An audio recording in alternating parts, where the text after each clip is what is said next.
चलिए, मैथ में सारणिक पढ़ रहे थे ना, आज है आप लोगों का सारणिकों के गुणधर्म, है ना। इधर देखो जी, सारणिकों के गुणधर्म, इनका प्रयोग करके सारणिक के जो प्रूव करने वाले क्वेश्चंस होते हैं, क्या कर सामने से दिखेगा अच्छा, और इस पे कंसंट्रेट करो। ओके, सारणिकों के गुणधर्म, सारणिकों के गुणधर्मों का प्रयोग करके जो इसके प्रूवमेंट है, उनके क्वेश्चंस को आसानी से हम लोग सॉल्व कर सकते हैं। ओके, चलिए सारणिकों के गुणधर्म की बात की जाए। सारणिक आप समझ रहे हैं ना, क्यों जी? वर्गाव्यूह का जो अदिश रूप होता है उसे हम क्या बोलते हैं? सारणिक। इस लाइन को जो है हम क्या बोलते हैं? पंक्ति।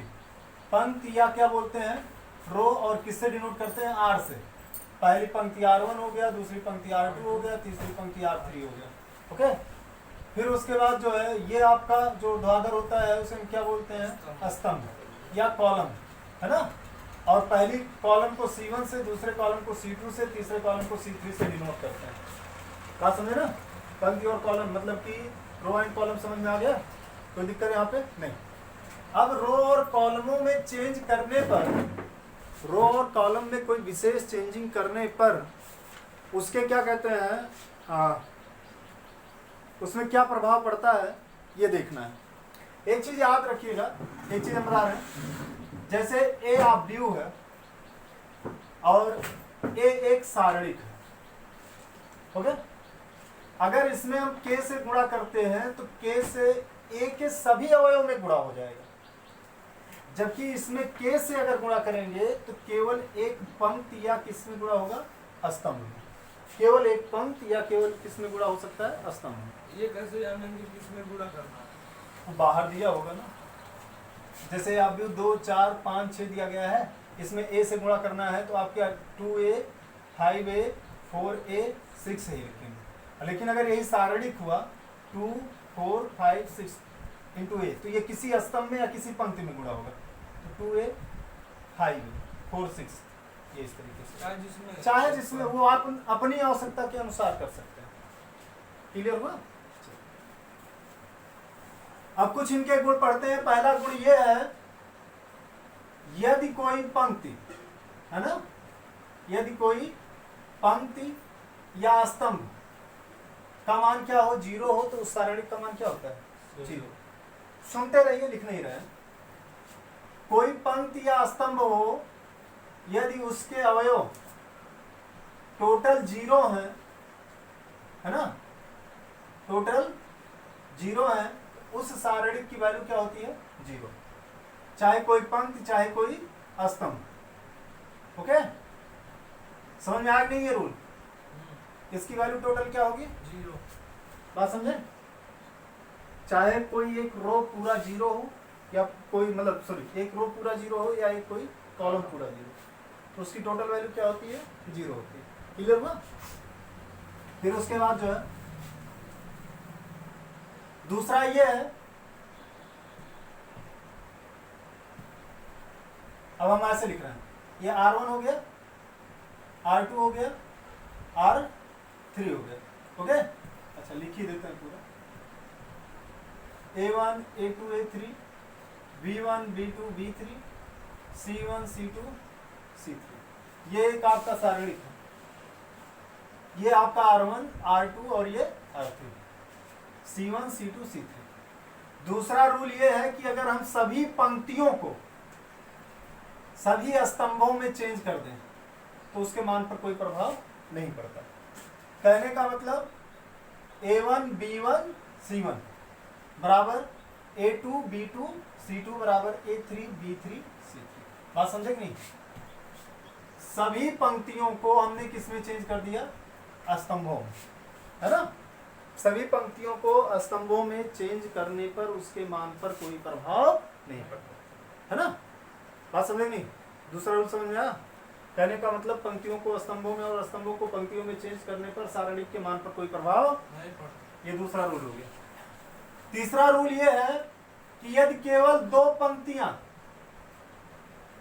है ना, यदि केवल 2 पंक्तियां A1 A2 A3 B1 B2 B3 C1 C2 C3 यदि केवल दो पंक्तियों या दो स्तंभों में चेंज आप कर रहे हैं तो चेंज करने पर जो सारणिक प्राप्त होगा उसका मान मूल सारणिक के मान के ऋणात्मक के बराबर हो जाएगा।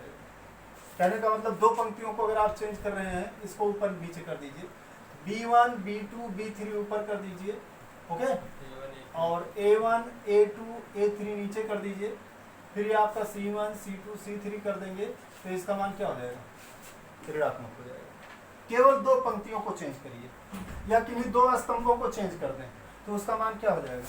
ऋणात्मक हो जाएगा। ओके, परिणाम में कोई प्रभाव नहीं पड़ेगा, बस परिणाम जो होगा वो धनात्मक से किस में चेंज हो जाएगा? ऋणात्मक में। और फिर कोई दो चेंज कर दीजिए तो ऋणात्मक है तो क्या हो जाएगा? धनात्मक हो जाएगा। बात समझे ना? मतलब उसका सिंबल पहले वाला जो नियम बताया थे उसमें सभी परिवर्तन करना, इसमें सिर्फ दो ही करना। इसमें दो परिवर्तन करने पर उसका मान ऋण हो जाएगा। यहाँ B2 लिखे हैं सेकंड वाले में, वहाँ A1 और B3 के जगह C1 लिखेंगे तब भी वही करेगा। ये तो हाँ, इसको कर दीजिए, कोई भी कर दीजिए। मतलब आप R1 से R3 को चेंज कर सकते हैं, R1 से R2 को चेंज कर सकते हैं, R2 को R3 से चेंज कर सकते हैं, है ना? किसी को भी चेंज कर सकते हैं, C1 को C2 से, C2 को C3 से चेंज कर सकते हैं। और चेंज करने के लिए ये लिखा जाएगा, जिसको जिसमें चेंज कर रहे हैं, R1 को R2 से ऐसे चेंज कर रहे हैं, है ना? तो ये लिख देंगे तो ये पता चल जाएगा कि R1 R2 में क्या हो रहा है? चेंज हो रहा है। R1 मतलब ये वाली रो, ये R2 हो गया और ये R3 हो गया। रो, R फॉर रो हो गया, C फॉर कॉलम हो गया, ओके? ये C1 कॉलम, C2 कॉलम और ये C3 कॉलम, ओके? चलिए, थर्ड रूल है, थर्ड हो गया। फोर्थ देखिए, कह रहा है कि यदि किसी सारणी की दो पंक्तियां समान हो, है ना, दो पंक्तियां समान हो, जैसे ये A1 A2 A3 दो पंक्तियां या दो स्तंभ, ये भी A1 A2 A3 हो जाए तो उसकी वैल्यू क्या हो जाती है? क्या हो जाती है? शून्य, है ना? अगर दो पंक्तियां समान मिल गई तो उसकी वैल्यू क्या हो जाएगी? 0। दो स्तंभ भी मिल जाए तो 0, ओके? और एक चीज ध्यान दें, अगला रूल, सबसे इंपॉर्टेंट रूल यही है, ओके? सारणिक का सबसे इंपॉर्टेंट एक और है, दो है, दो का प्रयोग करके हम कुछ भी कर सकते हैं। एक ये कि अगर यम से हम गुणा करा रहे हैं, A1 A2 A3 B1 B2 B3 C1 C2 C3, तो किसी एक पंक्ति या किसी एक स्तंभ में गुणा होगा, है ना? यानी कि आप इसे लिख सकते हो यम A1 यम A2 M3, या इसमें किसी में गुणा करें, ओके? एक ही में, सारणिक में एक ही में, आव्यूह में सब, ओके? बात समझे कि नहीं? अगर के ए आव्यूह है और इसका सारणिक बनाना चाह रहे हैं तो क्या निकलेगा? K3 A का सारणिक, वैसे K3 मतलब अगर ये 3 गुणे 3 का है तो K की पावर 3 हो जाएगा, आव्यूह 3 गुणे 3 का, तब वो लगातार तीनों पंक्तियों में से क्या होगा? बाहर निकलेगा। बात समझे ना? बाद में समझिएगा। तो किसी एक में गुणा होगा।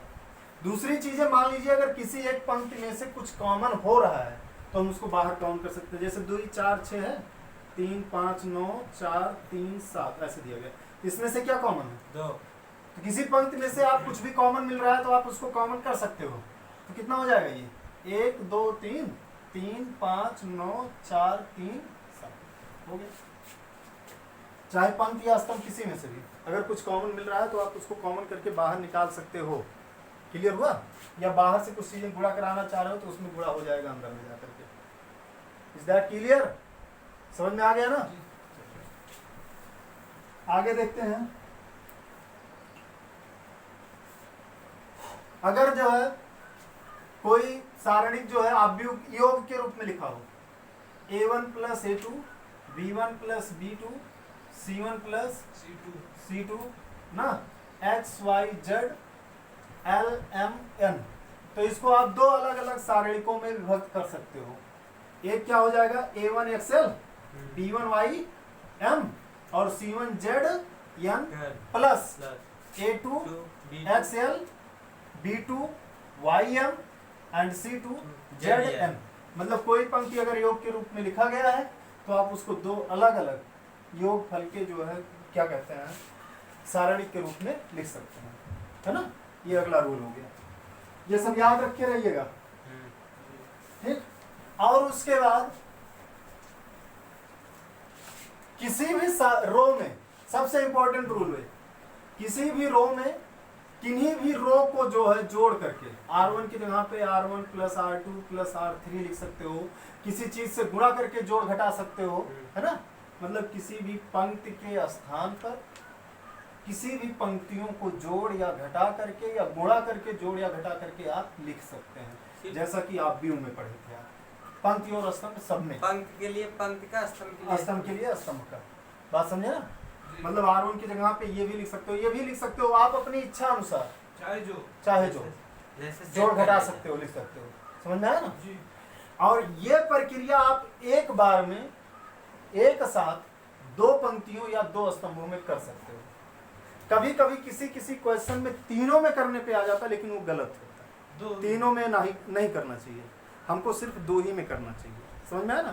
किन्हीं दो पंक्तियों को इस प्रकार से आप परिवर्तित कर सकते हैं, किन्हीं दो स्तंभों को एक साथ आप परिवर्तित कर सकते हैं। और एक चीज, एक ही स्टेप में आप पंक्तियों और स्तंभों दोनों का काम एक साथ नहीं कर सकते। एक स्टेप में या तो केवल आप पंक्ति को जोड़ घटा सकते हो या तो फिर स्तंभ। एक स्टेप में, एक क्वेश्चन की बात नहीं कर रहे हैं, जबकि आप व्यू में पढ़े थे कि पूरे एक क्वेश्चन में एक बार में या तो आप पंक्ति को परिवर्तित कर सकते हो या तो स्तंभ को। अगर आपने पंक्ति का प्रयोग करना शुरू किया तो फिर बीच में स्तंभ का प्रयोग करना नहीं कर सकते, लेकिन इसमें पंक्ति, पहले स्टेप में पंक्ति का प्रयोग कर सकते हो, दूसरे स्टेप में चाहो तो स्तंभ का, फिर पंक्ति का, चाहे जैसे अपने प्रूवमेंट के लिए आप किसी भी हद तक जा सकते हैं इसमें। ओके,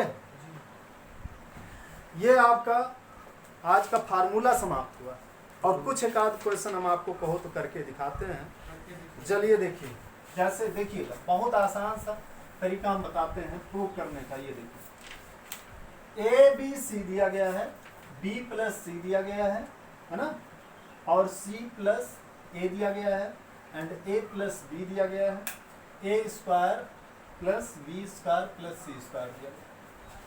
और इसको प्रूव करना है आपका A plus B plus C, है ना, A minus B, B minus C and C minus A, ये प्रूव करना है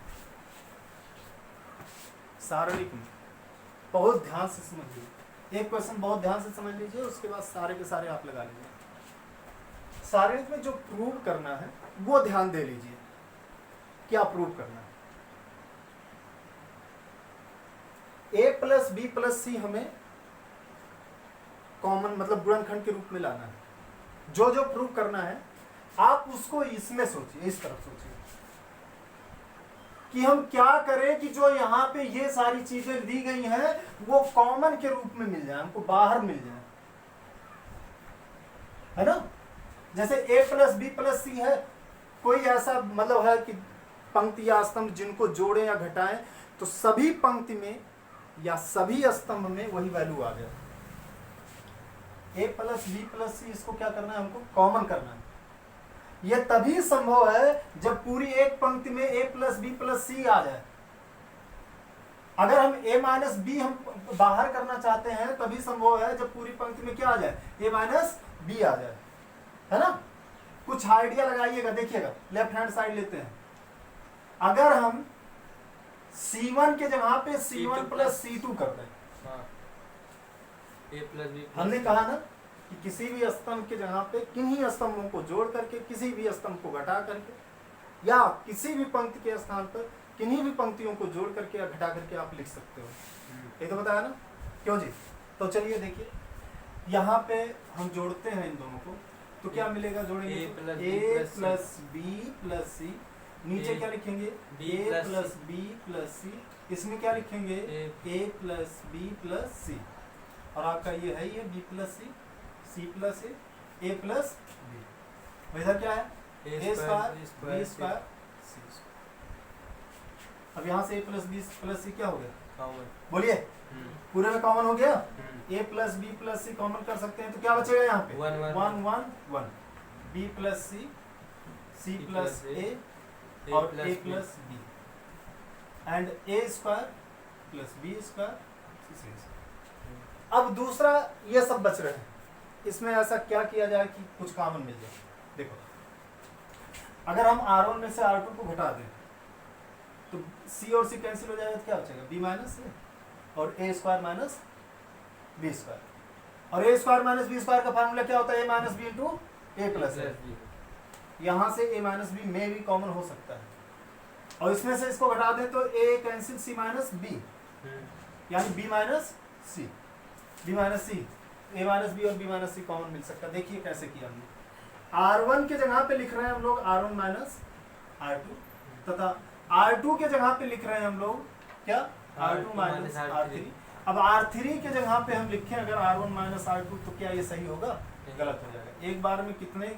दो ही परिवर्तन करिएगा तभी सही लगा पाएंगे। चलिए हम लोग करते हैं, अभी बहुत आसान हो जाएगा लगाना। A प्लस बी प्लस सी, इधर देखें एक माइनस एक कितना हो जाएगा? 0। पहले में से दूसरे को घटा रहे हैं, B प्लस सी में से इसको घटा रहे हैं, C से कैंसिल कितना हो जाएगा? B plus B minus B minus A और इसको घटाएंगे तो क्या हो जाएगा? A square minus B square. अब इसको क्या लिख सकते हैं आप? A प्लस बी और A माइनस बी। बोलिए ये लिख सकते हैं ना। फिर एक में से घटाएंगे कितना हो जाएगा? 0 और ये इसमें से घटाएंगे A कैंसिल क्या हो जाएगा? C माइनस B और ये B स्क्वायर माइनस C होगा तो ये B माइनस C एक ब्रैकेट में B प्लस C। समझ में आया ना। और नीचे आप ऐसे ही रहने दीजिए 1A plus B and C square. Okay बात समझे नहीं? अब अगर हम बात करें इस पंक्ति में से A माइनस बी कॉमन कर सकते हैं, कहेंगे यहाँ A माइनस बी है यहाँ B माइनस है, वहाँ जो कोई नहीं माइनस 0 में से कुछ भी कॉमन कर सकते हैं। 0 में से जो मर्जी वो कॉमन कर लीजिए, है ना। तो यहाँ से टोटल में से हम A plus B plus C, A minus B क्या करते हैं? कॉमन इसमें से, और नीचे इसमें से B माइनस सी कॉमन कर लेते हैं, है ना।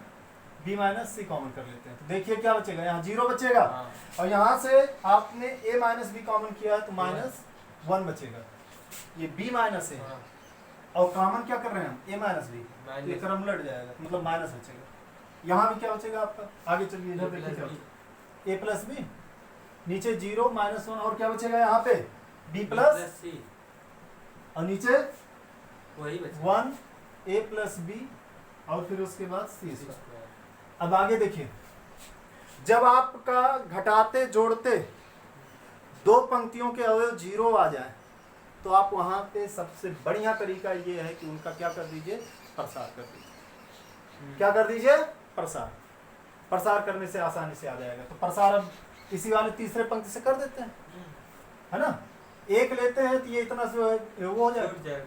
पहले स्तंभ से करते हैं प्रसार, तो ये लिखोगे C1 से क्या करने पर? प्रसार करने पर। C1 से प्रसार करेंगे, ये तो आपका वैसे ही रहेगा A plus B plus C, A minus B B minus C. Okay अब प्रसार करेंगे तो केवल 1 वाला ही रहेगा ना। 1 मतलब कौने क्रम का है? A13 सम संख्या है, प्लस रहेगा ना। चलो 13 सम आएगा, टोटल से जोड़ो उसको, 1 और 3 कितना हो जाएगा? 4 हो जाएगा। अब ये एक लेंगे ये छूट जाएगा, ये छूट जाएगा।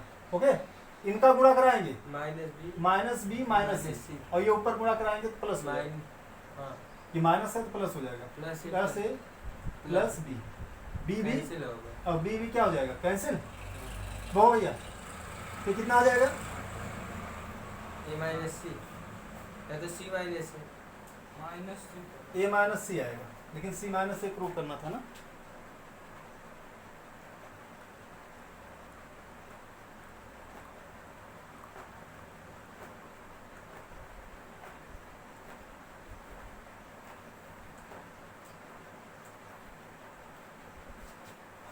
एक अगर हम ले रहे हैं माइनस बी माइनस सी आ रहा है ना,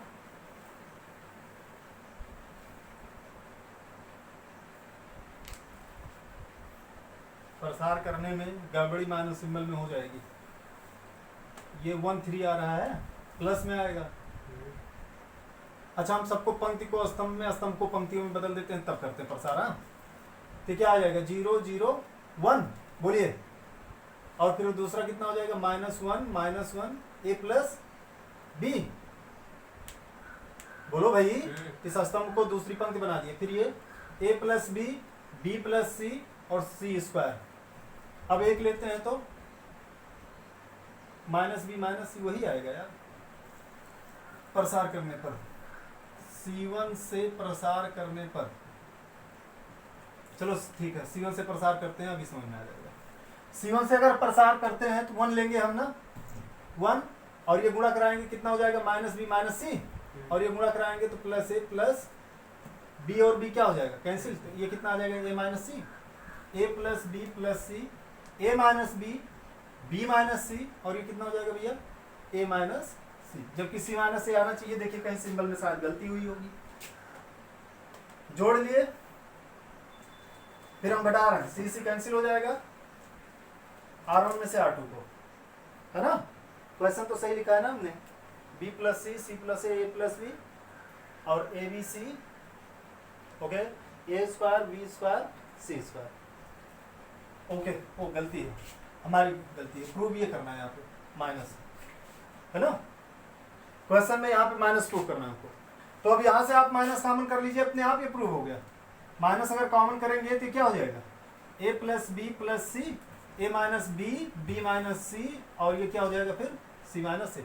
माइनस कॉमन करने पर क्रम क्या हो जाता है, बदल जाता है ना, क्यों जी। तो ये हमने माइनस कॉमन कर लिया, क्रम बदल गया, हो गया आपका। बात समझे कि नहीं, हमारी गलती थी, हमने क्वेश्चन में गलत लिखा था।